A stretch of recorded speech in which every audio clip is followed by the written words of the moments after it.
नमस्कार दोस्तों, और आपके साथ हमेशा की तरह मैं हूं आशिमा त्यागी। फिर हाजिर हूं एक महत्वपूर्ण विषय को आपके बीच लेकर उस पर बात करने के लिए।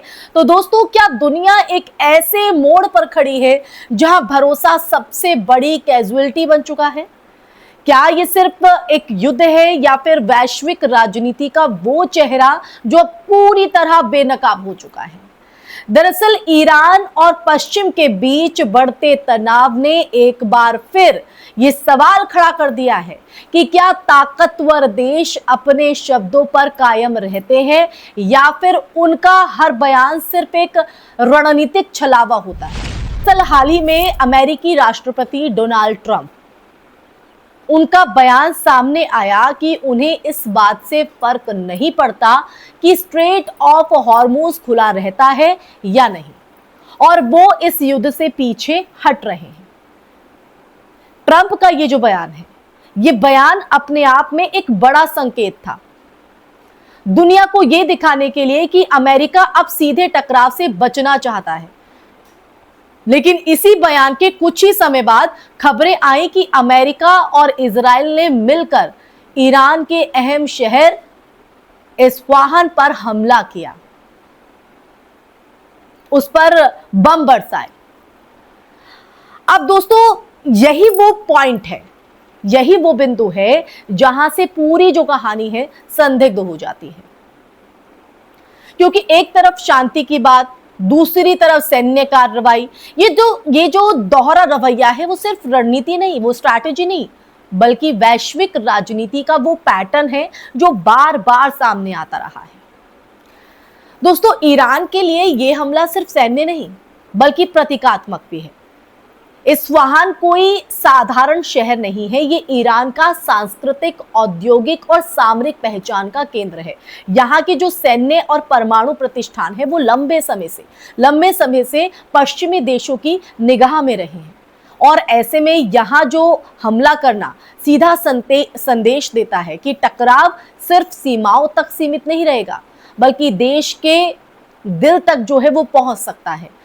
अब अगर हम इस पूरे घटनाक्रम को व्यापक परिप्रेक्ष्य में अगर देखें तो ये साफ दर्शाता है कि अमेरिका और इजराइल की जो रणनीति है वो हमेशा से बहुस्तरीय जो है रही है। बेंजामिन नेतन्याहू लंबे समय से ईरान को अपने अस्तित्व के लिए सबसे बड़ा खतरा बताते आए हैं। वहीं अमेरिका खासकर ट्रंप के दौर में मैक्सिमम प्रेशर की नीति के तहत ईरान को आर्थिक और सैन्य दोनों स्तर पर कहीं ना कहीं कमजोर करने की कोशिश जो है वो करता रहा है। अब देखिए, यहां पर सबसे बड़ा सवाल है भरोसे का। जब कोई देश सार्वजनिक रूप से पीछे हटने की बात करता है, उसी समय पर्दे के पीछे आक्रामक कार्रवाई करता है, तो क्या वो अंतरराष्ट्रीय कानून और कूटनीतिक नैतिकता का पालन कर रहा है या फिर वो ये सिर्फ शक्ति संतुलन का खेल है जहां पर नैतिकता की कोई जगह ही नहीं बचती, कोई स्पेस ही नहीं बचता है। दोस्तों, इस पूरे विवाद में एक और अहम पहलू जो है वो जुड़ जाता है, वो ये कि धार्मिक और वैचारिक व्याख्या। इस्फहान को लेकर कुछ हदीसों का हवाला जो है वो दिया जा रहा है जिसमें प्रॉफेट मोहम्मद से जुड़ी भविष्यवाणियों का उल्लेख होता है। हालांकि यह समझना बेहद जरूरी हो जाता है कि धार्मिक ग्रंथों की जो व्याख्या है उस व्याख्या को मौजूदा राजनीतिक घटनाओं से जोड़ना अक्सर भावनाओं को भड़काने का काम करता है और इससे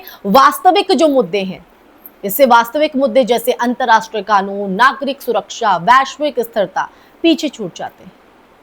तो वास्तविकता ये है दोस्तों कि ये जो युद्ध है वो सिर्फ ईरान और इजराइल या अमेरिका के बीच नहीं है, ये उस वैश्विक व्यवस्था की परीक्षा है जहां ताकतवर देश अपनी शर्तों पर नियम बनाते हैं।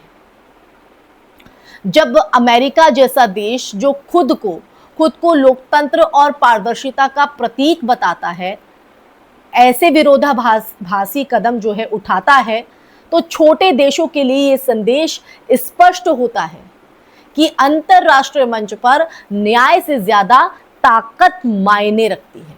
तो इजराइल की जो भूमिका की अगर हम बात करें तो इजराइल की भूमिका भी कम विवादास्पद नहीं है। उसकी जो सुरक्षा चिंताएं हैं, वास्तविकता हो सकती है, वास्तविकता बिल्कुल हो सकती है, लेकिन लगातार आक्रामक रणनीति और पड़ोसी देशों में सैन्य हस्तक्षेप ने क्षेत्र को और अस्थिर बना दिया है।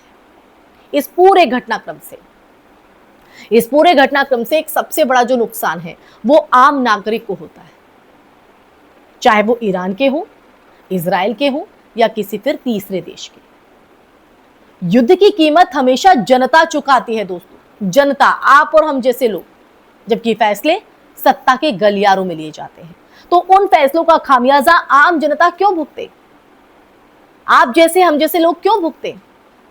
सवाल वाजिब है, जिनका इससे कोई लेना देना नहीं। ठीक है, हम देश के नागरिक हैं, हम देश का हिस्सा हैं, लेकिन फैसले सत्ता के गलियारों से सिर्फ अपने हित को साधने के लिए हो तो सवाल खड़ा होगा ही।